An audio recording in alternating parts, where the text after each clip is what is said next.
How's it going, guys? Welcome back to another video. I just drove out to Mount Hood National Forest, an area that really is not too far from Portland, but a place that I really haven't spent much time exploring. Super excited today to kind of check out and explore a new area. I'm gonna try and find a free campsite and do some dispersed camping, and I'll bring you guys along with me. So if you watched my last dispersed camping video, it's kind of the same thing today. I don't have any spots in mind, just a road. Gonna go check it out and see what we can find.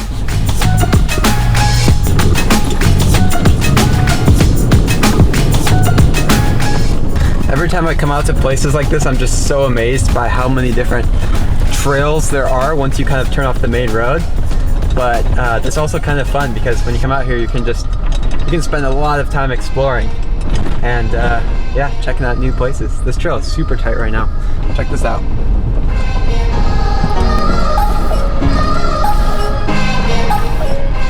You got awesome views of Mount Hood. Just trying to find a spot. Lots of these spots are just right along the side of the road, so I'm trying to find an area that's a little more secluded.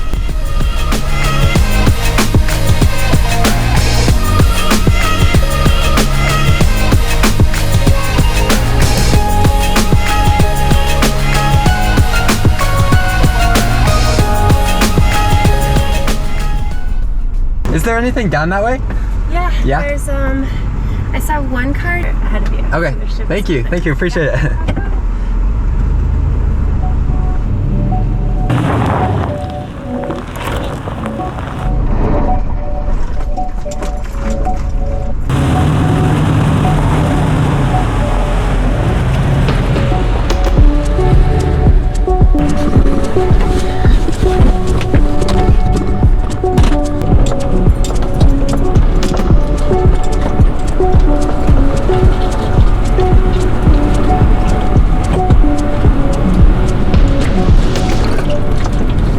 Found another awesome spot there. Unfortunately, it was occupied by a couple people. It's definitely a lot busier than I was expecting up here for a Sunday night. So I found kind of an end of the road pull off. People have definitely camped here before. It doesn't really have a view, so I think I'll probably keep looking. So I haven't really got to see the suspension maxed out, the Old Man Emu suspension that I put in. So I kind of drove up on this hill here and you can kind of get a look. This backside is super tucked right now. It looks so funny. And then on the other side, this is where we should see a lot of, oh yeah, look at that.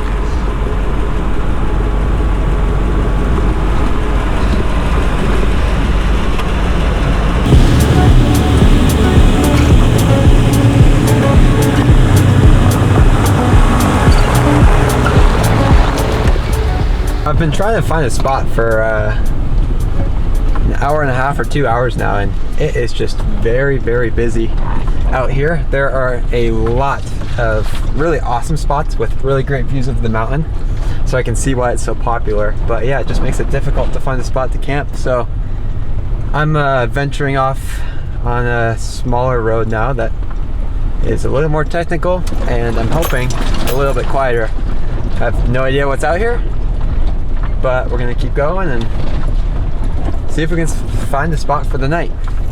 So this is what we're doing now.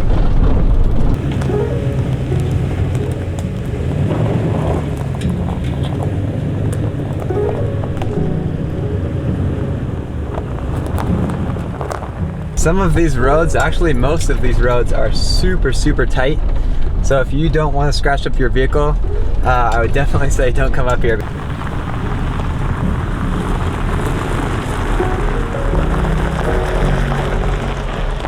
It is almost 5 p.m., which is about 3 hours since I started up the trail, and I think I finally found a spot for the night. It was a lot more difficult than I was expecting. Even on the Sunday, it has just been so busy out here. So many people out here with their trucks and vans and just out camping. Since I'm in Mount Hood National Forest, I kind of felt like I had to get a view of the mountain. Just really glad to have found a spot. This road does keep going, so it looks like there's some rocks and it's just super narrow. I'm gonna just walk down this way and see what else there is. All right, so definitely not gonna be able to continue it down this way. A bunch of fallen trees here, but I'm still gonna walk over and check it out just because if I ever come back in a couple months or whatever it might be, there's a chance some of these trees could be clear. Although this doesn't look very drivable, does it? Yeah, I don't think we're gonna be getting past this anytime soon. Let's go check it out still though. All right, don't fall tree. If anything, this just might be a really pretty spot to come and watch the sunset from. This is amazing. Definitely can't drive down here, but I think I found where I'll be watching the sunset and sunrise tomorrow. Check this out. But there's something really nice about having like a wide, expansive view where you can just see all over and just kind of get a sense of scale. It's a little hard to do that from that place where I parked just up this road here. There's just a lot of trees and shrubs and you can't really see pretty far, but this just down the road, a quarter mile or so, there's just this amazing view. So cool. For any of you guys who watched my last video where I did some dispersed camping up on the top of a mountain, that was probably one of my favorite parts, was having 360-degree views. Don't quite get that here, but obviously this is just as beautiful.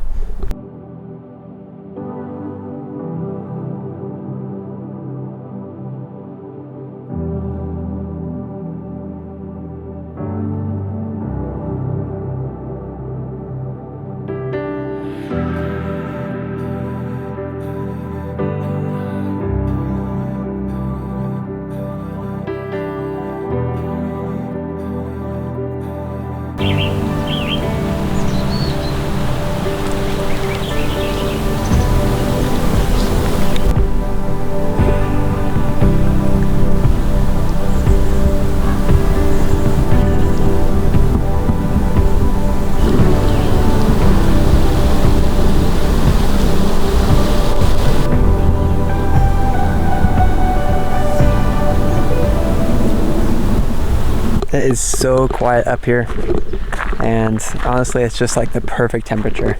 I've just spent the last 30 minutes or so hanging out in the shade, getting a bit of food and doing some reading. There's not really servers up here. I've got like one bar, but it's not enough to like actually do anything. So just trying to take a break from my phone and be present in the moment. There's definitely something blooming up here because it smells so good. I'm thinking it's maybe these shrubs behind me. If anyone knows what they are, let me know because I'm curious. Also, I just gotta say thank you to the Sequoia for getting me here today. It was definitely not an easy road. Just to get down this last stretch to this spot, had to go over like a small tree that had fallen. Lots of like just big rocks, rough terrain, and the Sequoia did great. Four-wheel drive is obviously super helpful, but the Sequoia is just a super capable vehicle. I think it's definitely underrated. So many people just think about the Tacomas or the 4Runners, but the Sequoia is just as capable, and I don't even have bigger tires yet, just a small lift. You can definitely build the Sequoia into a super off-road capable rig. It's really affordable right now. Not a lot of people seem to know about it or are interested in it, which doesn't really make sense to me. But yeah, just thank you to the Sequoia for taking me to these amazing places and doing it safely. So if you're interested in doing some dispersed camping or coming and trying to find free campsites like this, a couple recommendations. First of all, just make sure you're prepared. I'd say being prepared means having plenty of food, having plenty of water, having first aid. You never know what might happen, and anytime you're kind of going farther away from main roads and kind of out into the more of the backcountry, it just means that you're kind of more reliant on yourself in the event that something happens. I always bring a bunch of tools, just being prepared, kind of use common sense. And then second of all, download a couple off-road apps, and you can even download the maps beforehand, so you can use them even if there isn't service. You can use them offline is what it's called. The map service that I've been using the most recently is called Onyx Off-Road. It is a paid subscription, but it's like 30 bucks for the year. It's really cheap and it's honestly so worth it.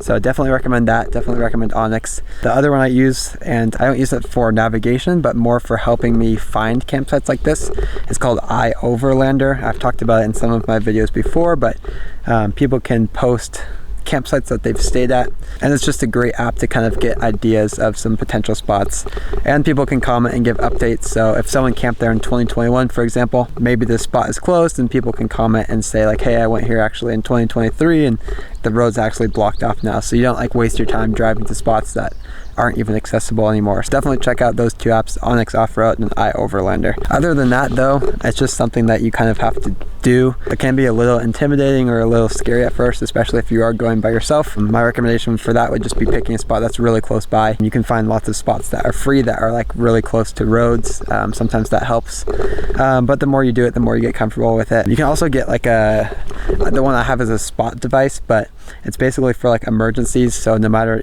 where you are, if you don't have service, you can like contact search and rescue. So just in the event that there is a real emergency, you can get help. Having something like that is also really helpful. They are a bit expensive and you have to pay for like an ongoing subscription to keep them working, but it might be something that's worth having just to kind of give you that peace of mind that no matter where you are, you can kind of signal for help. One other note too, just don't get caught up in waiting until you have a perfect off-road rig. Always just remember that the best car or truck for camping is the one that you have. It's about 6 o'clock, so I'm gonna get started on some dinner. I'm just gonna make some simple quesadillas tonight. I'm not much of a cook, but I think I can do that. I will say it is a lot nicer cooking on a summer night versus in the winter. I'd say the majority of my truck camping trips have actually been in the late fall or winter when it's been super cold and the sun sets at like 4 or 5 p.m. and it is just not too fun to be out in the dark and in the cold trying to cook food when your hands are freezing and all you want to do is get warm. So just to have a super nice summer night like this where you can just hang outside in a t-shirt and the temperature is nice, there aren't really any mosquitoes, and just gonna cook some food and hang out. It's honestly so nice. I need to do more summer and spring camping trips for sure. I don't really have any great plates right now, so we're rocking with the quesadilla in the bag. Seems to work pretty well, although it's a bit hot. The quesadillas worked great. Super easy and not a lot of cleanup. I've made them a couple times now on camping trips and they're one of my favorites just because of how easy they are to make. So gotta do some dishes and just clean up all of this stuff and then just hang out and watch the sunset.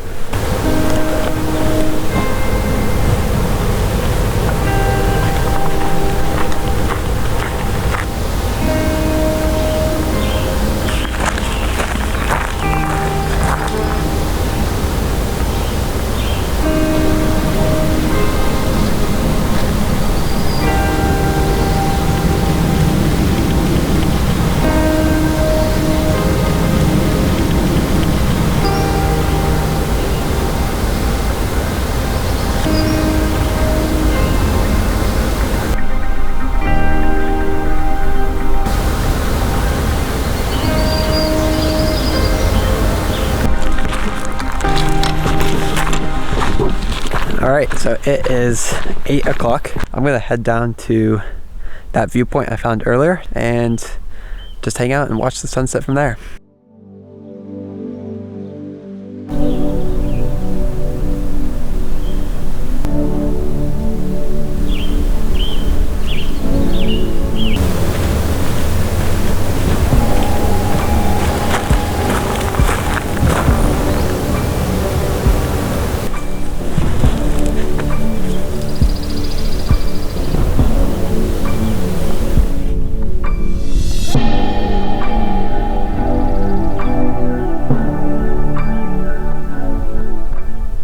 Just been hanging out down here, watching the sun go down. Not a bad spot to spend the evening. Mountains right behind me. It's super quiet and yeah, such an amazing spot. I'm so glad that I kept driving today and found a spot with views of the mountain, because this was the main reason that I came here, was to see Mount Hood. And I think I would have been kind of bummed if I had to camp at a spot without the mountain, but fortunately we found a spot and here we are. Gorgeous views.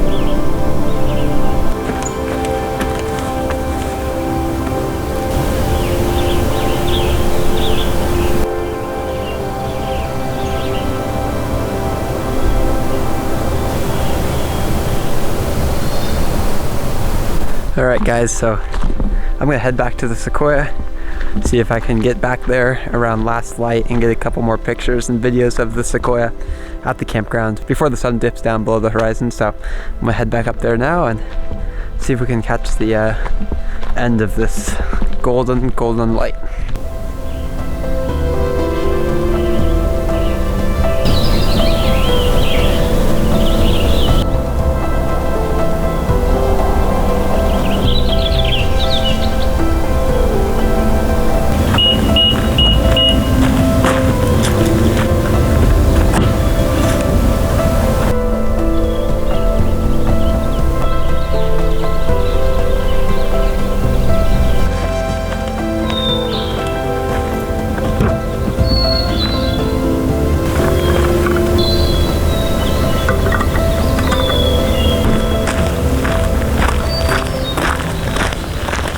So it was a super pretty sunset tonight. It is just so calm out here. There are so many different birds. There's like no wind. I'm just so glad that I found a spot where I get a view of Mount Hood too, because it is just so pretty to see it in the evening light. The sun did go down now, so it's gonna start getting dark. I'm gonna jump in the Sequoia and try and get some sleep, because I'm gonna wake up early tomorrow and try and see some of the first morning light. I'll see you guys tomorrow.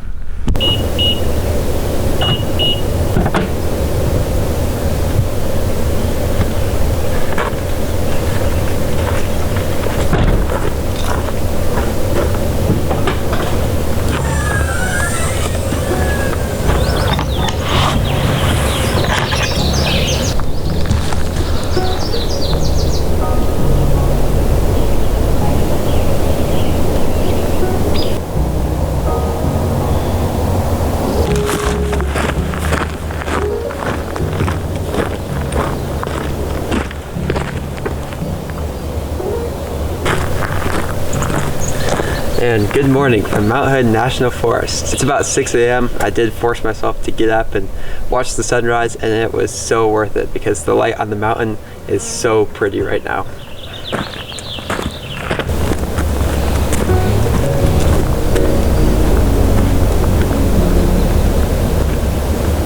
So last night at like 1 a.m. I woke up to all of this noise. Like the skid plate was rattling. It sounded like something was on the roof, and maybe even in the engine bay at one point. And I was like, what the heck is going on? I think it was this animal who was like just messing around with the Sequoia. I was just trying to get a peaceful night of sleep, and this dude was like, nope, not gonna let you do that. But other than that, had a super pretty view of Mount Hood out my window, got to see some stars. It was actually super bright out. I think it's close to a full moon right now. And then it's just been a super pretty morning. So glad I woke up and got to see some of this morning light.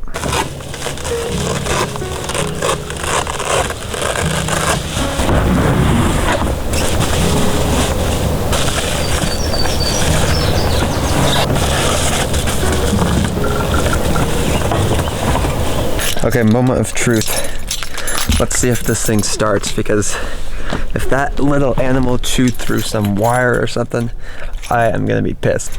Fingers crossed. Let's go, we're good.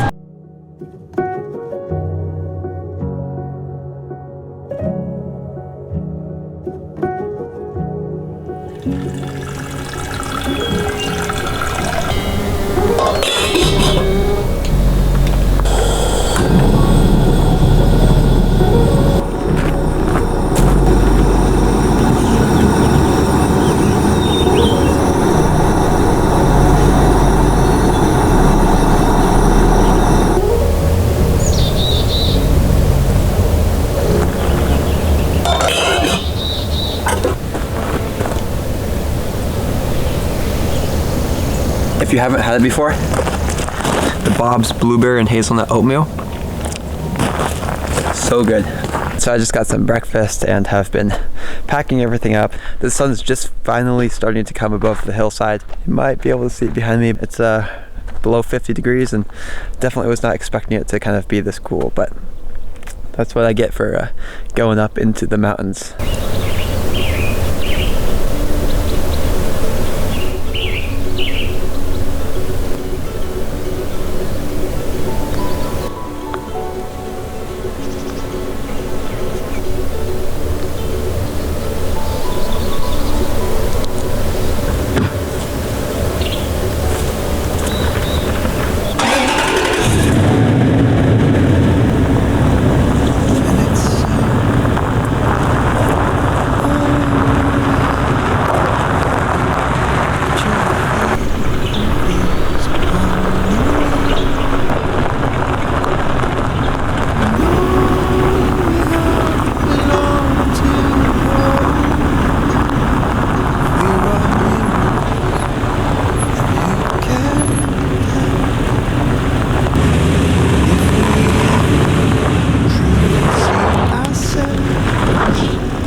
so I'm getting ready to head back to Portland and thinking I'll end the video here. I did do a bit more exploring this morning, but I didn't really find any other amazing spots. I did find a lot of options last night. It's just that a lot of them were occupied. It definitely was a lot busier than I was expecting for a Sunday night, but at the same time it is summer and we've had some really nice weather lately, so I guess it does make sense. Thank you guys so much for watching. I really do hope you guys enjoyed. If you guys could like and subscribe, any support for my channel really does help me out and I really do appreciate it. And with that being said, I'll see you guys in the next one.